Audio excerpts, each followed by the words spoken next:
بہت سارے کاروان کے سالار ہیں جو بہت پریشان ہیں، بہت محنت کر رہے ہیں. خدا سب کے لیے آسانیاں کرے. ہمارے علماء کرام، ہمارے جتنے بھی قومیات کے لوگ ہیں بہت کوشش کر رہے ہیں. خدا کرے عراق کے حالات بھی بہتر ہوں، انشاءاللہ ہو جائیں گے. کیونکہ جب سختی آتی ہے نا تب اربعین بہت ہی مضبوط ہوتا ہے. جب 3-4 سال پہلے جب تھریٹس تھی نا اربعین کو بہت زیادہ، تو سلام پیش کرتا ہوں اپنے علماء کرام کو. آیت اللہ سستانی صاحب نے بھی اور ایران سے بھی یہ فتویٰ ہے کہ ویزے فری کر دو. تو ہر زائر نے ٹکٹ اٹھایا اور ایسا اربعین ہوا کہ آج تک یاد ہے. دشمن جتنی سازشیں کر لے، ابھی آپ کو لگ رہا ہے کہ عراق کے حالات بہت خراب ہے، مطلب انشاءاللہ یہ حسین کی کربلا ہے جس میں عباس پہرہ دار ہے. میں آج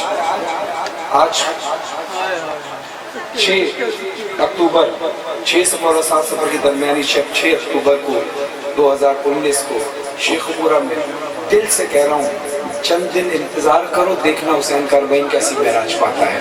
تو پریشان نہ ہو.